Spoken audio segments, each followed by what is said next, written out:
This happens at 7:15 in the morning. You had already sent a few of your kids out to the car to go to school. And after the police raided you, the kids were detained by the FBI in the yard itself. Yeah, so we had 7 of our 11 kids home that morning.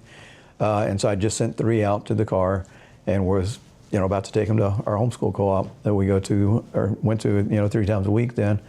And when the banging started, and I didn't know at the time, as I look out the side window that was open to where my car is and expected to see them, and instead of seeing them, of course, I see 2 cars, flashing lights, and the FBI is continuing to bang on my door, yelling for me, not by name, of course, just open up FBI, not clearly communicating what they actually wanted or who they were looking for. I asked. That was the only thing that come to mind. All right, anything you say in that situation, I don't care how many drama shows you watch, you're never prepared for somebody banging on your door claiming to be FBI at 7 o'clock in the morning.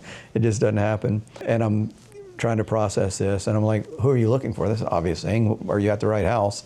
And they said, we're looking for you. I'm like, how does that help?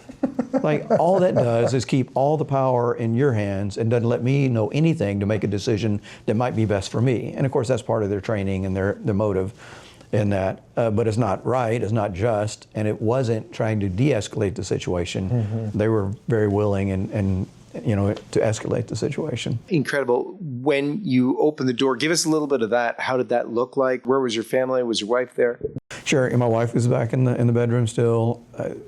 Other kids were upstairs, and the 3 kids I sent out to the car were being held. I found out later, of course, by an armed guy. There were 4 armed guys, and I need to say that is full tactical gear, right? Bulletproof vests, long guns, those weapons of war Joe Biden warns us about. They had them pointed at me, and they had the pistols and sidearms, and so just a fully armed attack force. 4 people, and 1 holding my children in the side yard, 3 on the porch. With guns pointed at me as I opened the door to come out.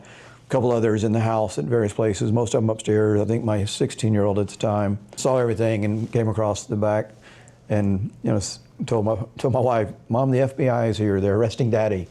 Those are words no person should have to hear their 16-year-old say. And but that's kind of the lay of the house that morning and what all happened there. Can you describe, I know we're going to bring them on, but can you tell us what the ramifications were for your family?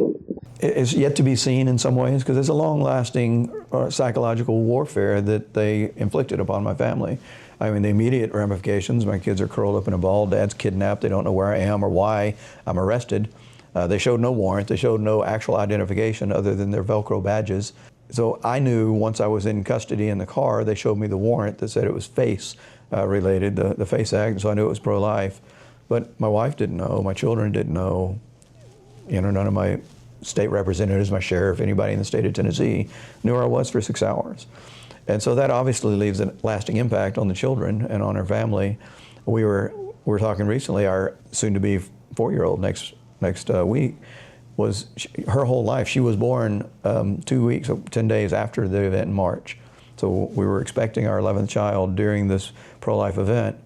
And so she was born. She was 18 months old when they raided our house. Her whole life has been involved in this case. The peace in our home, the dad traveling, hey, Dad's on TV, Dad's here, Dad's talking about this. The children being jittery when somebody bangs on the door. I mean, PTSD is still real, and under certain circumstances, there's still this shock if it's early in the morning and the neighbors come by to offer farm eggs or something like neighbors in the country do. What should be a nice, wonderful, loving act of neighborly kindness, sets off triggers, in some ways. Aloha everyone, this is Jason Jones for LifeSite News. We hope you enjoyed this video. For more content like this, check the link in the description. You can also connect with us on social media to stay up to date with the latest news on life, faith, family, and freedom. Thanks for watching, and may God bless you.